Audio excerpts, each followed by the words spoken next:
Realm presents Dark Heights, Episode 8.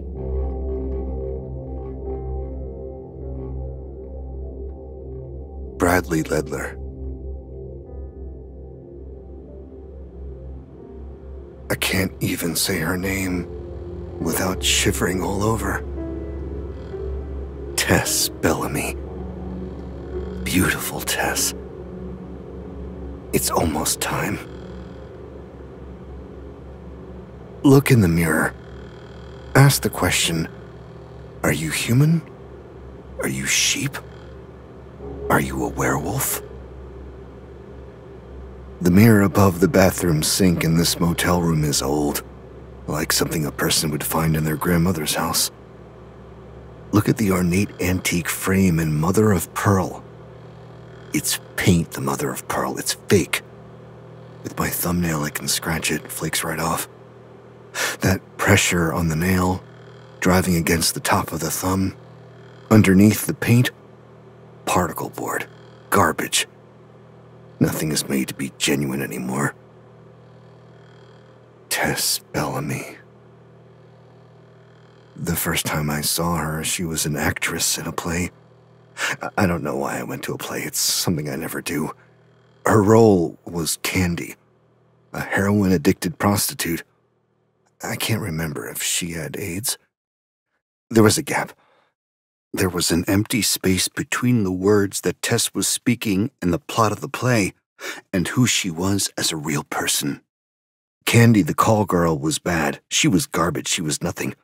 I could see very clearly that Tess was so much more. She was good. She was genuine. It couldn't be hidden. In the play, there was a bedroom scene, and she was in her underwear. And it was difficult to stop myself from going up there to cover her up with something. A sheet from the onstage bed, my own shirt. When she didn't speak, it was better. When people speak, it's always wrong. I can't stand it. Stop time. Get up from the seat and climb onto the stage. Put your arms around her. She died in the play at the end. It made me cry. I didn't understand why I had cried, and I was standing in the lobby. Maybe I was standing there a long time. I had the program in my hand. It was one of those moments when I don't know what I'm going to do next, and I feel afraid. Tess came out from a back room with another actor, a young man, and went through the lobby of the theater right past me. Now there was no wig, no makeup. She looked like herself. In the play, she had worn a blonde wig, and I knew it was a wig, but I couldn't picture what she looked like without it. Seeing her in the lobby, all at once I knew who she was. She was Barbara Bellamy's daughter. I went to her and asked her to sign my program, which was shaking, my unsteady hands. "Oh, a fan, that's awesome," said the actor who was with her. Tess Bellamy smiled at me and signed the program with the pen I had given her. I wasn't breathing. At first, it felt like I was in the presence of Barbara Bellamy when she was very young, when she was the most beautiful actress in Hollywood. But I could see it was more than that. Tess smiled at me. It was like looking inside someone and you saw light in there. You saw fragments of things that were sharp to touch, but that moved because you touched them, becoming brighter and brighter until everything is unbearable. All of my strength not to cry again, not to break down, fall to my knees, push my face into the lobby carpet. Born weak, my grandfather's wife says. Born weak, die empty. That's life without Jesus Christ. The actor who was with Tess said something as they were walking away from me. That guy was really creepy, was what he said, not even trying to lower his voice.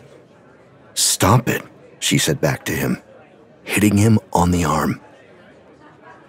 I considered following them, following him, the actor. He had called me a creep. What would he do when he woke up in his bed and I was right there beside him, sitting in a chair, the blade of the K-bar knife flat across my knee, and I would rise up from the chair and move toward him fast before he knew what was happening. "Sir," the usher in the theater was talking to me. "Sir, we're closing now. I have to get you to leave if that's okay." "Oh, Tess." I let her go, even after what had passed between us in that lobby. What happened was this. I was called to duty. My application to the 3% United Patriots had been accepted. I was sure it was going to be since I had served faithfully with the California State Militia for some years. So I shipped out to Imperial County in the south of the state for illegal immigrant border patrol with the 3% militia. My grandfather pledges allegiance to the flag. We salute. We are in a cemetery to honor the fallen. My grandfather's wife stands behind him and looks down at me. Her hands are pressed into each other so that the knuckles are white. The CO in that militia mission was a bully and a hypocrite. His call sign was Final Patriot. We all called him Captain Final. He took a disliking to me immediately. "Hunter," he'd say to me. My call sign was Hunter. "You do know, my man, we can all tell you'd crap your pants if someone really took a shot at you." Or he'd say, "Hunter, what kind of call sign is Hunter?" I had taken it from the most important series ever broadcast on TV, City Midnight. That call sign's not anything about your country, I can tell you that much. I don't know what you think about your country, and maybe I don't want to know. I think I had taken enough of his abuse. One night, I had a dream that I was kneeling down over his bedroll in the camp, and I was holding my knife to his throat. And then I was dismissed from 3% the next day. They told me I had been observed by the camp guard that night, standing over Captain Final with my knife while he slept. But I hadn't done it in real life. I had only dreamed it. It can be difficult to tell the difference. I know it really happened. This is the truth. Captain Final is a werewolf. It was clear to me from the beginning. Be careful, werewolves can tell that you know about their existence. My dream was received in their equipment, and they exposed what I was thinking and exploited the fact that I couldn't tell if I had done something or just dreamed that I did it. They forced me out of something I love to do, which is how they make us all feel like killing ourselves. The only way to expose a werewolf inside a human is to stab them and see if they bleed out black water. It's just like in City Midnight, when the hunters force a demon out from the victim's empty body, and they shoot it and stab it, and all the bright light pours out of all the holes and takes the shape of the monster. A few years ago, this was before it was all shut down by the government, if you found the right chat rooms on the right servers, you quickly understood that City Midnight has taught us everything. When I came back to LA after my dismissal from the 3% militia, I admit that I was lost. City Midnight had been re-released on Blu-ray. I watched all 3 seasons closely, a few times through. Usually rewatching the show gave me some inspiration and renewed my sense of purpose. No, not this time. I found myself driving around the city with my camera, using the telephoto lens to take close-up pictures of girls and young women from far away. It was something I had been doing for a while. I'm not perverted. It's not like that. I was looking for a bride for union. Someone who wasn't sheep and, obviously, who wasn't a werewolf either. That meant she had to be a true human, like myself. True humans can always tell each other apart. I had to look over the photographs I took, look at them closely. Just because a young woman is innocent or pretty, it doesn't mean that they have anything inside of them. You're alone and you always will be. My grandfather's wife says, when you turn away from God, He turns away from you. And then I saw Tess Bellamy again. I couldn't believe it at first, but it was unmistakably her. It was my Tess. I filled the camera with pictures. I was breathless. I was nearly in tears again. She was walking in Grand Park with an effeminate man who wore tight jeans and had a pierced ear and a trimmed goatee on his face. One of those men who will be the first to die when we are tested. They were holding hands, so I assumed it was her boyfriend. In how many countless ways could I have removed him? Amazing that I saw her again. I doubted it was real. I did. Then I understood. This was Convergence. In the last season of City Midnight, the demons are gathering in the city, and the agents of the Midnight Division don't know why this is happening until they learn that it's called Convergence. But they don't know what that is, and in the last episode of the season, they learn that the demons are gathering because Convergence means the end of the world. After that, the show was canceled. Nothing happens by chance. That much is certain. Some people would say that fate is the reason two people meet again. Coincidence, fate. Some of us know that these are signs of convergence. And with convergence imminent, it was time for me to choose my bride for union. Or rather, she had been chosen for me. It was time for me to claim her.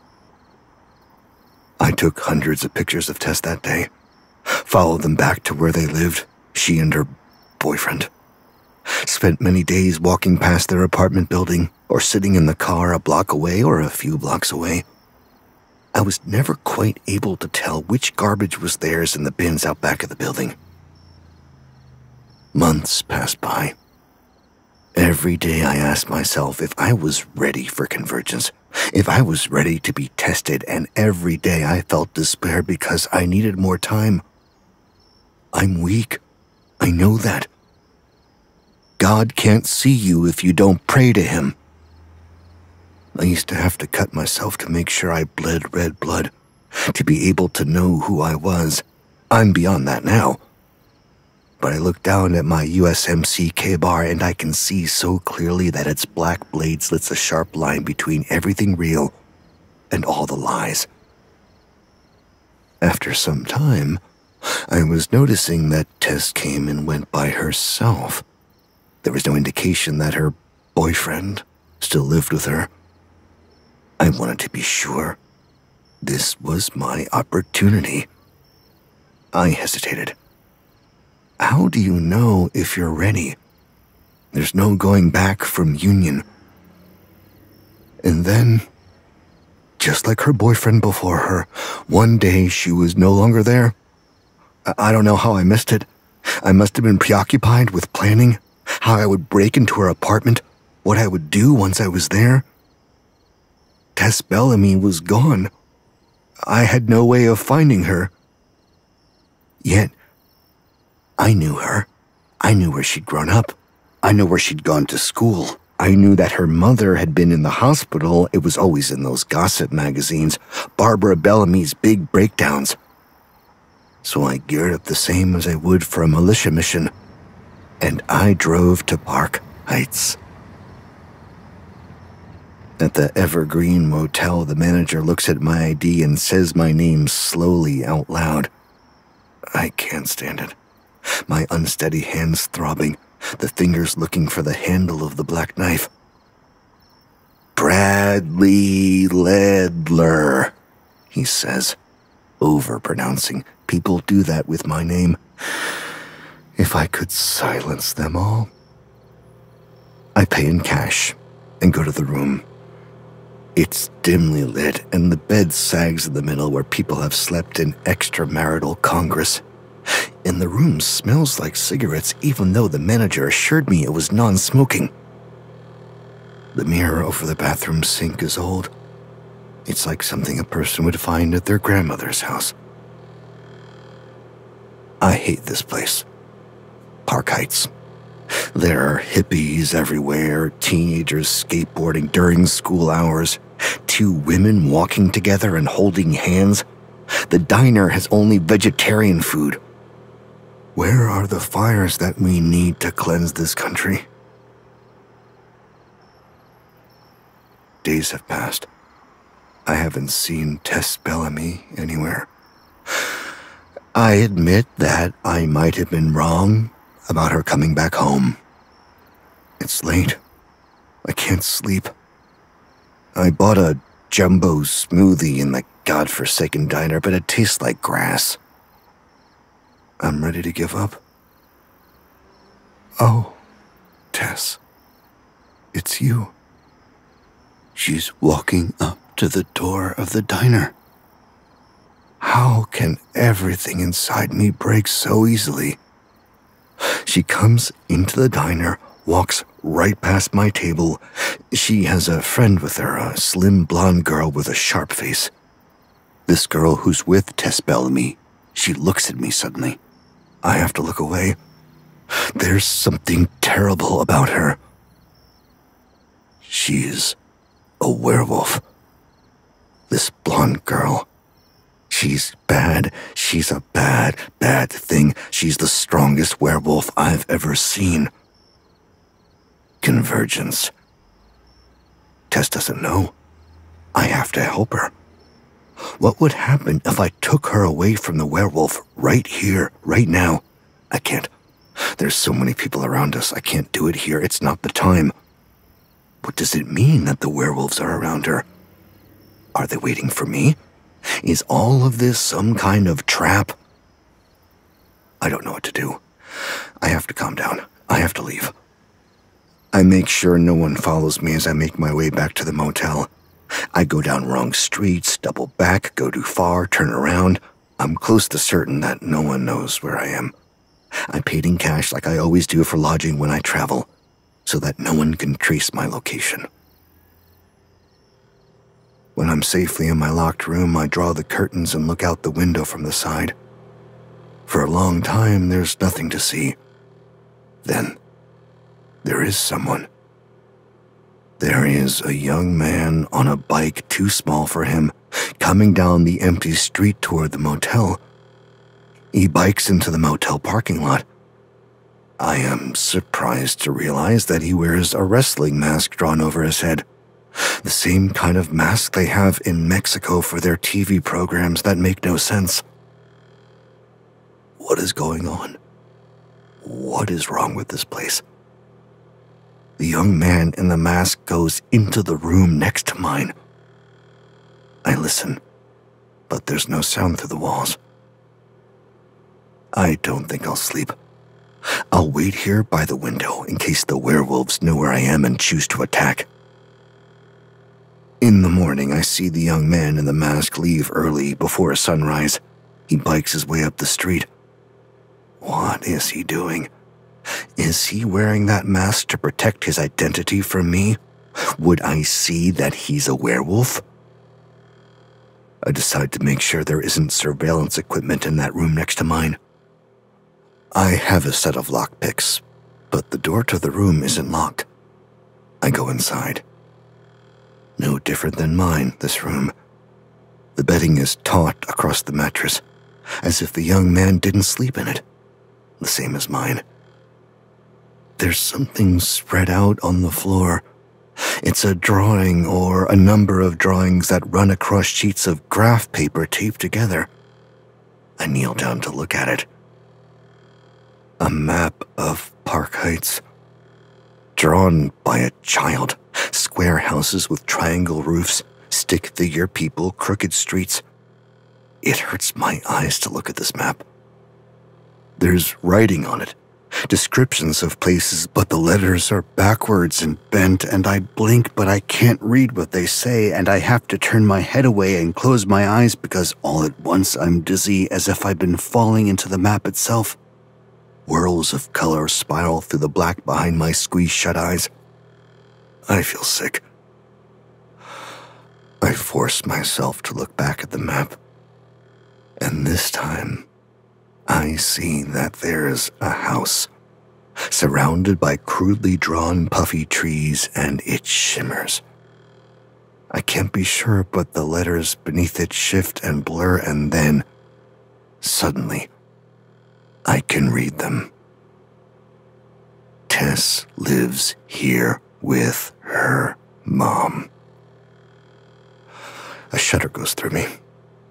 That's my Tess Bellamy. I know it. She lives there with her mother, Barbara Bellamy. I leave the room and get into my car and I drive. I feel sick. Turn down the street that was indicated on the map. There's the house, separated from the others on the street by all the trees. The front yard looks more like a forest than someone's property. Some sort of ugly metal and marble sculpture juts out from the ground by the driveway. I shake my head sadly. What's the point of art when the world is about to end? Parked in the driveway up by the house, there's an old station wagon.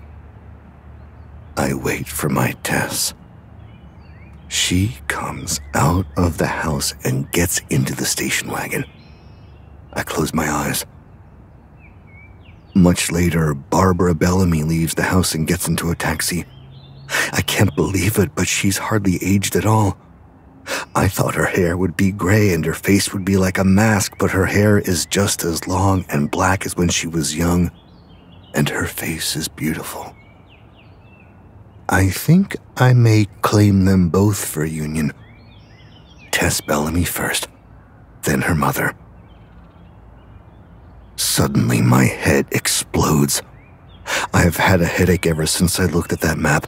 It's getting worse and worse. Now it's so intense I can't see anything. It makes me howl in pain. I pound my hands on the steering wheel over and over again to make it go away. I have to go back to the motel room.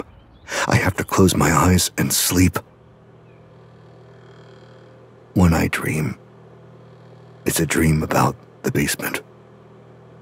My grandfather's wife speaking to me from the other side of the door.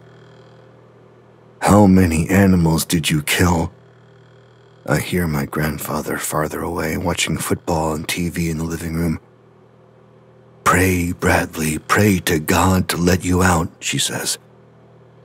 My fingernails snap and splinter when I shove my hands into the sliver of space beneath the door where the weakened light from the living room seeps through and touches my face and hands with falling shapes in blue and green. I believe this headache, this pain, I believe it was a psychic attack.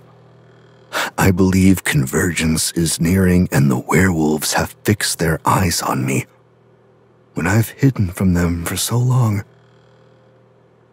I am stronger than they think. I recover from the psychic attack, though it takes time. Certain hymns have restorative powers. I lie in the bathtub and submerge myself for as long as my breath holds. Then I sing Onward, Christian Soldiers in the voices of my grandfather and my grandfather's wife. I repeat this for 36 hours. That's 2 sets of 3 sixes. It has to be soon. Soon I have to claim Tess Bellamy for union. Yet I'm weakened from the psychic attack. I have to wait. And I want to know where her mother is going in the taxi. The taxi cab takes her, and me, following in my car, to a place outside of the town, or at the edge of the town, at the foot of the hills on which Park Heights was built. The sign out front of a security gatehouse that looks abandoned says, The Wellness Center. Barbara Bellamy gets out of the taxi and goes inside. The expression on her face is like the expression on the face of my grandfather's wife when she went to church every day, when she went to the confessional to talk to the priest. Stay here, Bradley. Pray until I come back. Don't stop. Don't you dare stop praying. I park my car in the lot and I get out. This place looks like some kind of hospital. I don't want to go inside, but I do. The receptionist at the front desk is a Muslim woman. She frowns at me, unfriendly. Then, something incredible happens. A man is standing there. He was talking to the receptionist, and he turns to look at me, and I see that it's Devin Hanlon, the actor. Yes, it's Rorik Anderson, the protagonist of City Midnight, standing there. He speaks to me. "Are you the tables and chairs guy I'm supposed to be meeting right now? If you are, you're late." I don't know what to say. It's Rorik, my idol, my hero. He's given me everything. Devin Hanlon has a long beard now, but I see in his eyes the same dignified, honorable, tortured soul. It's clear. It's the same as what he portrayed in Rorik Anderson, the cop with a tragic past pulled into the secret Midnight Division because he could see the demons hidden inside the emptied human bodies. "You're not the table and chairs guy?" he asks me again. "For the gala at Arson? Is any of this making sense?" "I'm sorry," I say in a tiny voice. There is so much to tell him that I can't start anywhere. I don't know how to speak, I never have. I move away from the front desk. My heart is pounding.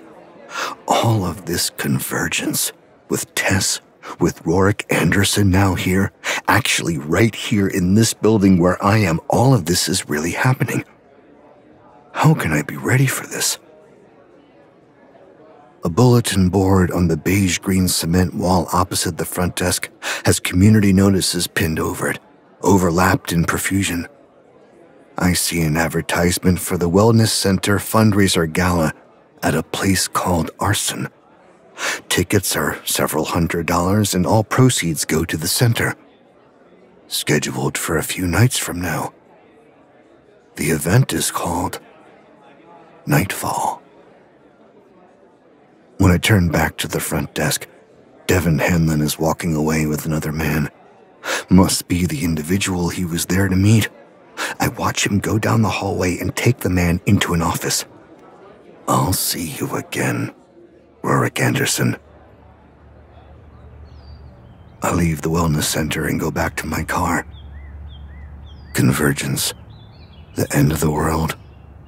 I have to prepare myself. That pain, that something in my head.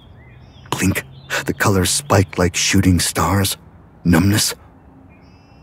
There's a girl leaning against the side of my car in the parking lot.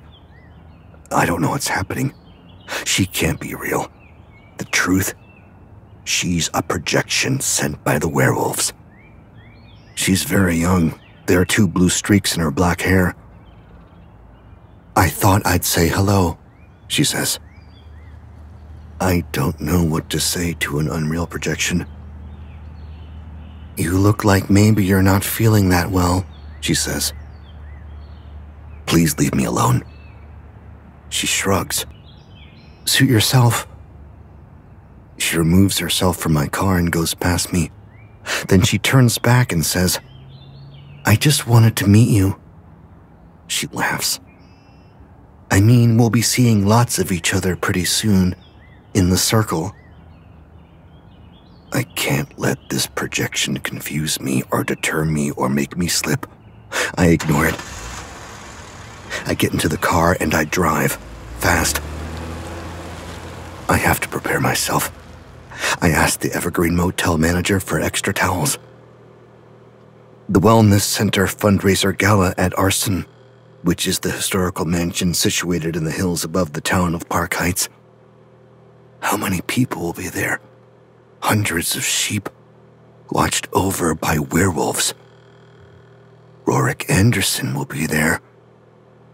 If I reveal the werewolves to him, he will have to act. He will have to trigger convergence. The werewolves won't come out unless you open up the empty bodies they hide in. I don't think there will be time for union. I should put Tess and her mother to sleep. It would be merciful before Convergence. Imagine their silence and stillness, lying on the floor of their house in the trickling blood, emptied. But I can't risk being discovered before the gala at Arson. There are patterns I need to cut into my arms to protect me from the powers of the werewolves. I should have done this already. If I'd done it, I wouldn't be subject to these psychic attacks and projections. Just as I thought. The pain of cutting into my skin seems to shield me from the pain in my head. Everything's accelerating. When I handle the knife, I remember when my grandfather gave it to me, the USMC K-bar that he carried in Korea in 1951. It has power, he said. You have to respect its power. And my grandfather's wife watching as she wiped the milk glasses dry with the clean dish towel checkered red and white, the red squares more numerous than the white, 2-to-1. How I love that knife. I cared for it, oiled it, made it clean, kept it sharp. My grandfather wouldn't say it, but I know he killed NKPA soldiers with it in the Battle of Imjin River. He didn't need to say anything. It was there in the way he looked at its edge. My grandfather's wife pushes me down. Repent your filth, repent your sins. Everything comes together. Time stops. My grandfather's wife takes my glasses from my face and throws them to the ground. Sin is what blinds you. Sin fills your empty heart. When I kneel down to pick up my glasses, I see that one of the lenses is cracked. I drive to Arson on the night of the event. Nightfall. There are security guards at the gatehouse, and a high wrought iron perimeter fence protects the property. Drive past without slowing down. Take the car to the dead end of the road. Out of the car, quick to the fence. Only decorative. Dig with a spade beneath and dislodge 2 rods, and I'm right through. Into the woods, knife in my hand. Later, when I make my move, I believe I will be able to use it on 4 or 5 werewolves before others stop me, before the security guards reach me. I wonder if that blonde girl, the werewolf who was with Tess, will be here tonight. Rorik Anderson will see me. I can do this. I can. I shouldn't be afraid. Where have you been, Bradley? Have you been out in the woods? God help me, someone's coming. Through the trees. Is this real? Knife in hand. God, it's Tess. Tess is coming to me. I don't know what's real anymore. Yes, it's her. It's her. It's her. After everything, here she is. She's here, delivered unto me. Perfection of convergence. My grandfather's wife. The neighbor's cat was killed, skinned whole. The pieces were in their mailbox. I can claim Tess for union like I always wanted to, and I'll have the strength. She'll give me the strength to do this. All those missing cats and dogs in the town, Bradley. Tess's dress is too small, too tight. It has to come off. How many animals have you killed? Did you bury them out in those woods? She doesn't see me. She looks tired. She looks upset. I can't imagine what she's gone through at Arson. A true human surrounded by werewolves. I step forward. I hear my voice. Do you need some help? My voice is steady. She stops. She sees me. Her eyes are afraid. Her makeup is streaked from crying. Oh, beautiful Tess, don't say a word. You're unhappy and I'll free you from it. Tonight we're all free. All of us. For all time. It looks like you really need me right now. My voice is calm and quiet. But inside, there's 1,000 sharp fragments of joy that cut open my mind so that all the light that was trapped spills out at last into every dark part of the world.